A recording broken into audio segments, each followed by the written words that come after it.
Hello వెన్నెల. అత్తయ్య, ఇంట్లో నాకు సంబంధం చూసారా? కానీ నాకు బావంటే ఇష్టం అత్తయ్య. బావం తప్ప ఇంకెవరిని ఊహించుకోలేను.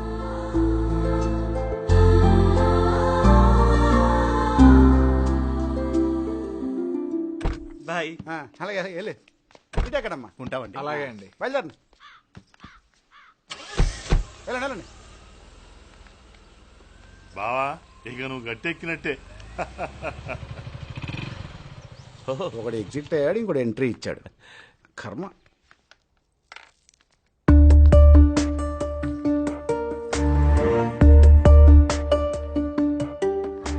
ఎట్టకేలకు దీని పెళ్లి కుదిరింది బాబు.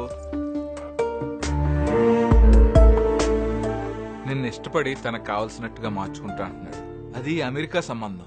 నువ్వు సంతోషంగా ఉంటావురా. పెద్దంటి సంబంధం అమెరికా సంబంధం అయితే తను సంతోషంగా ఉండదు మామయ్య.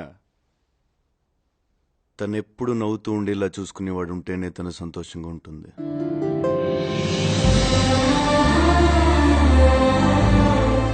ఎక్కడో దూరంగా ఉన్న ప్రపంచానికి పంపిస్తే తను నవ్వుతూ బతికేది మామయ్య.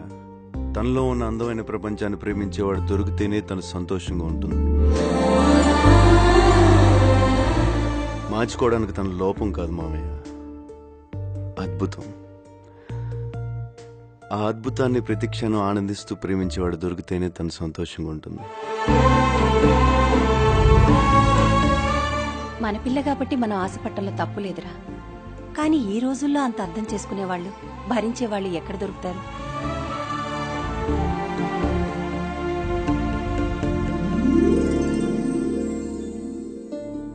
ఒక్క ఛాన్స్ ఇస్తావా? జీవితాంతో ఇక్కడ పెట్టుకుని చూసుకుంటాను.